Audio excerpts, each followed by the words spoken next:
विश्व धरोहर सूची वर्ल्ड हेरिटेज साइट में राजस्थान के 6 दुर्गों को शामिल किया गया है।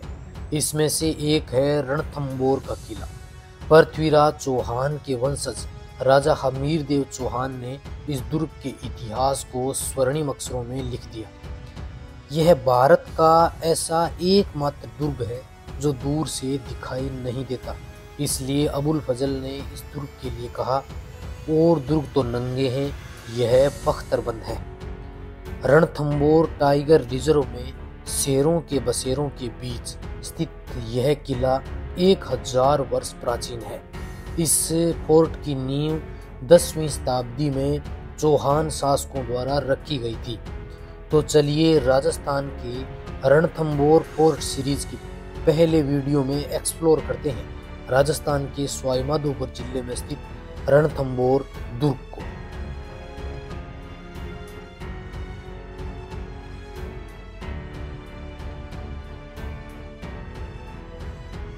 नमस्कार दोस्तों, मैं डीपी पारिक आप सभी का एक बार फिर से स्वागत करता हूं। राजस्थान के सवाईमाधोपुर जिले के रणथंभौर फोर्ट में आप सभी का स्वागत है। हम आज के इस वीडियो में विश्व धरोहर सूची में शामिल रणथंभौर फोर्ट एक्सप्लोर करने वाले हैं। साथियों, रणथंभौर का यह किला जो है वो एक पहाड़ी के बीच में बना हुआ है। इसके चारों ओर 1500 फीट की गहरी खाई है। इसीलिए अबुल फजल ने इसे कहा था कि और दुर्ग तो नंगे हैं, यह बख्तरबंद है। बिल्कुल यह कहावत जो है वो इस पोर्ट पर सटीक बैठती है। इस पोर्ट में देखने के लिए बहुत सारे पॉइंट बने हुए हैं और अंतिम पॉइंट के रूप में यहाँ गणेश जी का मंदिर है, गुप्त गंगा है, 32 खंभों की छतरी है, बादल महल है। और फोर्ट में प्रवेश करने के जंगल की तरफ से चारों ओर से 4 दर्रों के रूप में 4 गेट हैं, जिनमें से पहला इस तरफ से सामने की ओर का गेट है। तो अपने अंधेरी गेट से इस तरफ से प्रवेश करेंगे। ये बिल्कुल सेपरेट है और सभी गेट जो हैं बिल्कुल सुरक्षा की दृष्टि से बेहतरीन बनाए गए हैं। अब आप देखेंगे यहाँ से सामने दीवार नजर आ रही है, लेकिन इसका जो मुख्य गेट है वो दीवार के पिछली तरफ है। यानी उस जमाने में अगर हाथी वगैरह लेके कोई दुश्मन आता था तो वो उनसे गेट को तोड़ नहीं सकता था। तो आइए दोस्तों, आज के इस वीडियो में अपने पूरा रणथंभौर फोर्ट एक्सप्लोर करने वाले हैं। तो जुड़िए हमारे साथ और चलते हैं रणथंभौर फोर्ट त्रिनेत्र गणेश जी। रणथंभौर फोर्ट के सामने ही जोन नंबर 3 का ये गेट है। तो अगर आप टाइगर सफारी करना चाहते हैं तो जोन नंबर 3 में करें, जो कि यहाँ का सबसे बेहतरीन है। उसी जमाने का यहाँ पे एक कुआं आपको दिखाई देगा, जो कि उस समय यहाँ फोर्ट में पानी वगैरह लेने के लिए काम में लिया जाता था। देखिए, गणेश जी के दर्शन करने के लिए भक्त जो काफी दूर दूर से यहाँ चलकर आते हैं। ये है गेट नंबर 1, जिसे कहते हैं नवलखा पोर्ट। अब इसकी ये सुरक्षा प्राचीर देखिए आप, करीबन 4 से 5 फीट चौड़ी बनाई गई है। और ये वाला सूर्यवंशी सिंबल है। तो यहाँ के जो राजा थे वो सूर्यवंशी रहे, ये उनका सूर्यवंशी सिंबल है।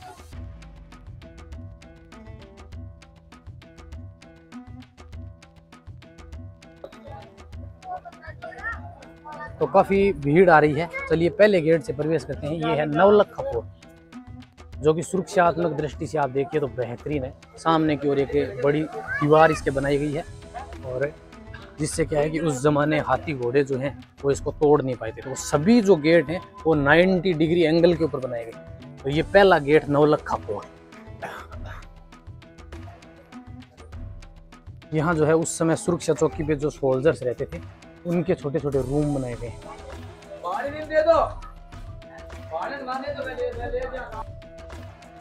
फोर्ट का जो निर्माण है वो 5वीं सदी में प्रारंभ किया गया था।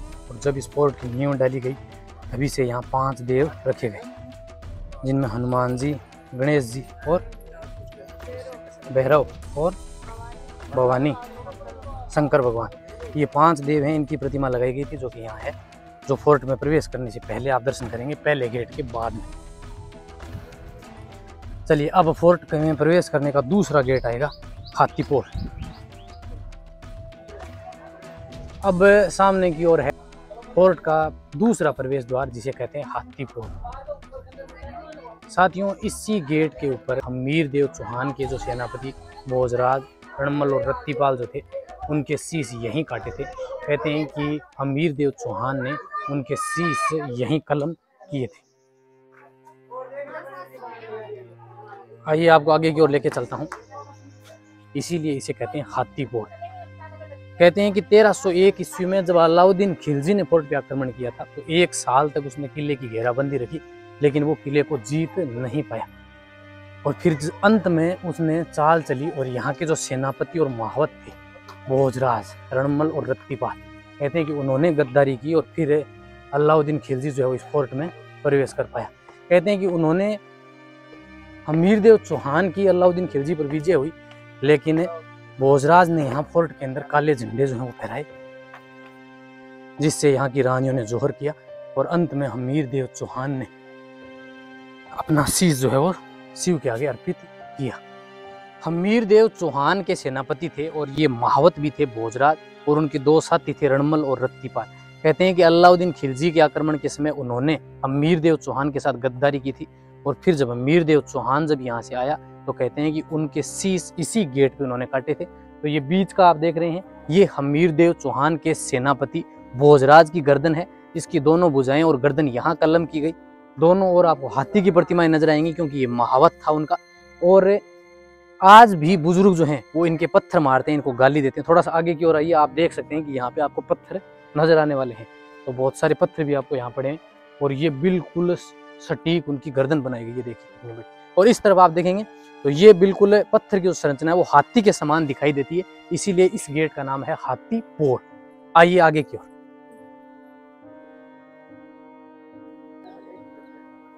अभी हम आ गए हैं इस फोर्ट के गेट नंबर 3 के ऊपर। जी हाँ, ये है फोर्ट का तीसरा दरवाजा, जिसे गणेश पोल कहा जाता है।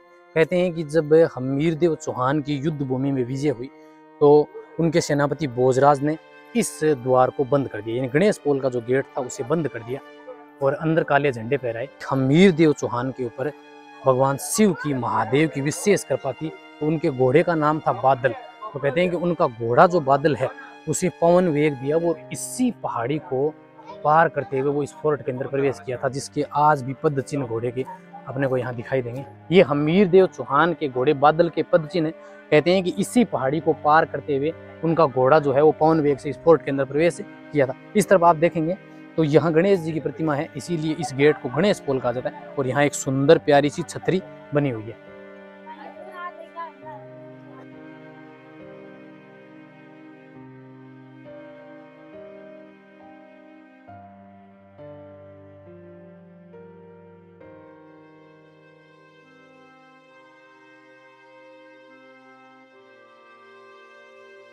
ये तीसरा गेट है गणेश पोल।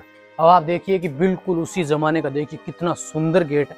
और इस गेट की मजबूती देखिए, पूरा लकड़ी का बना हुआ है, और इसमें यहाँ तीसरे पोल तक भी लोहे की बल्लियां बाहर की तरफ लगाई गई। यानी उस जमाने में जब हाथी घोड़े या हाथियों से इसे तोड़ने का प्रयास किया जाता था, तो पहली बात तो ये कि सभी गेट 90 डिग्री एंगल पे बने हुए हैं, तो उनका वेग भी नहीं बनेगा, और फिर भी इनकी मजबूती जो है वो आप देखिए ये लगाए गए हैं ताकि उनके शीश की सहायता से ये अंदर तक नहीं जा सकते। अब अपने आगे की ओर चलेंगे, यहाँ से सीढ़ियां हैं, और अब आप जाएंगे चौथे गेट की ओर, जो कि इस फोर्ट का सबसे खास गेट है, जिसे अंधेरी पोल, वेलकम गेट, तोरण द्वार के नाम से जाना जाता है। फोर्ट का चौथा और अंतिम गेट है, जो कि यहाँ का सबसे खास गेट है। इसे कहते हैं वेलकम गेट। कहते हैं कि उस जमाने जब राजा महाराजा युद्ध जीत के आते थे या बाहर से आते थे, तो रानियां जो है उस झरोखे में खड़ी होकर फूल बरसाती थी, राजा का वेलकम किया करती थी। ऊपर की ओर आपको 2 झरोखे नजर आएंगे। यहाँ वाला जो झरोखा है वो मुगलों के समय का है, सामने की ओर उसमें जो झरोखा बना हुआ है वो रानियों के समय का। चौहान, पृथ्वीराज चौहान के परपोत्र हमीरदेव चौहान जो हैं, खास तौर से उनके नाम पर इस फोर्ट को जाना जाता है, और लगभग जो फोर्ट है वो उन्हीं ने बसाया था। तो इस तरफ अब अपने चौथे गेट से अंदर प्रवेश करेंगे, जो कि सबसे खास, जिसे कहते हैं अंधेरी गेट। अब हम फोर्ट के चौथे गेट पे आ गए हैं। इसका नाम है तोरण द्वार, वेलकम गेट या अंधेरी पोल। ये उस जमाने में सुरक्षा की दृष्टि से सबसे बेहतरीन था। ये जो आप ये देख रहे हैं ना स्टैंड, इसके अंदर उस समय एक गेट लगाया जाता था, तो पूरा यहाँ गेट रहता था। जब भी दुश्मन सेना आती थी तो इस द्वार से गेट को खोलते हुए ये बंद हो जाता और सीधे इस तरफ भागती थी। इधर आप देखेंगे सामने की ओर एक गेट बनाया गया। तो कहते हैं कि उस जमाने में यहाँ आगे की ओर गहरी खाई बनाई जाती थी, जिस पर घास फूस पत्ती डाली जाती थी, तो दुश्मन सेना सीधी भागती हुई उसके अंदर जाती थी। और जो लोग यहाँ के समझदार होते वो इस गेट को वापस इस तरफ खोल के और फिर इधर प्रवेश करते। अब ये वाला गेट देखिए, आप आगे की ओर देखिए, आप अंधेरे में बना हुआ है, इसीलिए इसको अंधेरी गेट के नाम से जाना जाता है। और ये जो गेट है चौथा गेट, ये त्रिमुखी गेट है। आप देखेंगे इसमें 3 द्वार है, 1, 2 और ये वाला 3 नंबर। और उस जमाने में आप देखेंगे तो यहाँ ऊपर की ओर सैनिक वगैरह यहाँ रहते थे। अगर मान लो दुश्मन सेना यहाँ आ भी जाती तो उनके ऊपर गर्म पानी या खोलता हुआ गर्म ऑयल तेल वगैरह जो है उनके ऊपर डाला जाता था। यहाँ भी सैनिक छुपे हुए रहते थे। एक कक्ष आप देखेंगे इस तरफ भी बना हुआ है यहाँ पर, तो उनमें भी उस जमाने में सैनिक रहते थे। तो अब अपने इस अंधेरी पोल से होते हुए आगे की ओर चलेंगे। तो ये वाला रास्ता आप देखिए, ये बिल्कुल अंधेरे में बना हुआ है, इसीलिए इसका नाम है अंधेरी पोल या अंधेरी गेट के नाम से भी जाना जाता है। यहाँ दिन के समय भी आप देखिए बिल्कुल आपको अंधेरा नजर आने वाला है। विश्व धरोहर सूची में राजस्थान के 6 फोर्ट शामिल किए गए, उनमें से एक जो है वो रणथंभौर फोर्ट है, जिसे विश्व धरोहर सूची वर्ल्ड हेरिटेज साइट के रूप में शामिल किया गया। अब ये है रणथंभौर फोर्ट का मैप। तो मैं आपको समझा दूं, अभी हम यहाँ पर हैं, इस अंधेरी गेट से होते हुए हम यहाँ आ गए हैं। ये वाला अंधेरी गेट है, तो अब हम यहाँ हैं। फोर्ट में 4 ओर से जंगल से प्रवेश करने के 4 गेट है, जिसमें पहला ये हो गया, इस तरफ ये वाला यहाँ दिल्ली गेट बना हुआ है, और फिर यहाँ ये सतपोल गेट है। इसी सतपोल गेट पर महादेव का वो टेम्पल है जहाँ हमीर देव चौहान ने अपनी गर्दन महादेव को अर्पित की थी अंतिम समय में। तो वो टेम्पल यहाँ सतपोल गेट पे है, और अंतिम गेट जो वो यहाँ सूरजपोल गेट है। तो चारों ओर से 4-4 गेट प्रवेश करने के, हमने 4 गेट प्रवेश किए और फिर हम फोर्ट के अंदर आए। इसी तरह से जंगल की ओर से भी ये 3 है, दिल्ली गेट, सतपोल गेट और सूरजपोल गेट। तो ज्यादातर जो लोग हैं वो ज्यादातर हम यहाँ ये जो बना हुआ है गणेश जी का टेम्पल, यहाँ तक ही जाते हैं। उससे आगे की ओर आप जाएंगे तो आप गुप्त गंगा देख पाएंगे, और वहाँ कुछ और पॉइंट भी हैं, जोरा बोरा उस जमाने की अन्न भंडारण करने की कुछ गोदाम बनी हुई है, तो उन सभी को अपने देखेंगे। चलिए शुरू करते हैं। साथियों, रणथंभौर फोर्ट के अंदर कुल 25 टेम्पल बने हुए हैं, जिसमें हिंदू, जैन और कुछ मुस्लिम धर्म की यहाँ मज़ार, दरगाह वगैरह भी बनी हुई है। तो सबसे पहले आप यहाँ मंदिर देख रहे हैं, एक मंदिर ये है, एक मंदिर ये वाला है श्री सीताराम जी का टेम्पल, जो कि बिल्कुल बंद है। उस जमाने की जो मूर्तियां थी वो यहाँ से निकालती हैं।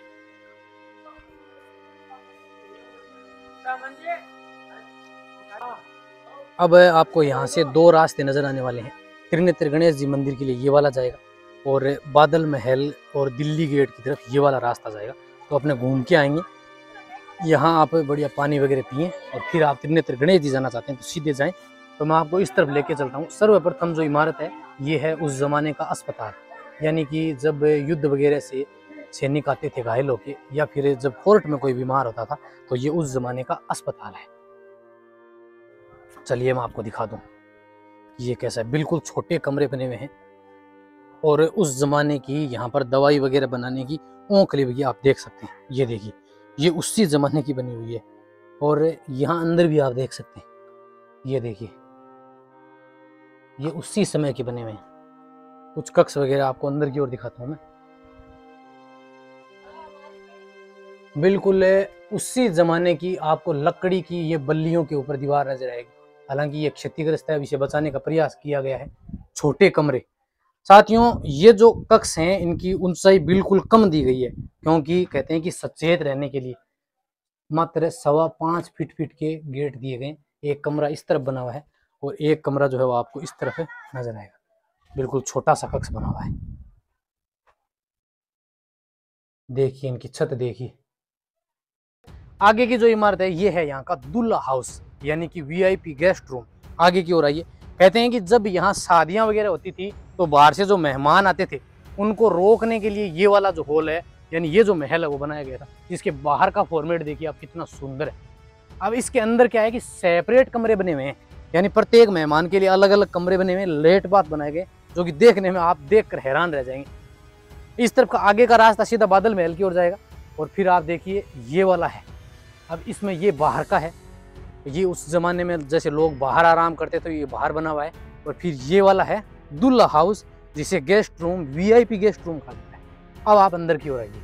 ये देखिए, इसके अंदर सेपरेट कक्ष बनाए गए, छोटे छोटे कक्ष बनाए गए अलग अलग, जो कि आप देख कर यहाँ फील कर सकते हैं। और राजा के लिए भी कुछ कक्ष जो है वो आगे की ओर बादल महल जो है उसके पास में कुछ ऐसे कमरे बनाए गए हैं। अब आप इसका स्ट्रक्चर देखिए कितना पुराना है। महल के अंदर का प्रारूप देखिए। अब यहाँ कक्ष है, ऊपर की ओर भी कक्ष था, इस तरफ ये सेपरेट डबल कक्ष थे। उस जमाने में ये 3 मंजिला भवन हुआ करता था। और बारिश का मौसम जो है वो अब बंद हो गया है, तो उसी के चलते अब धीरे धीरे फोर्ट की साफ सफाई भी की जा रही है। तो ये वहाँ से लेके यहाँ तक था। अंदर के कक्ष दिखाऊँ आपको, तो ये वाला कक्ष देखिए 2 मंजिला था ये, तो ये अंदर का हो गया। एक इस तरफ है, फिर इसकी छत देखिए, ये छत टूट चुकी है और एक कक्ष ऊपर का था।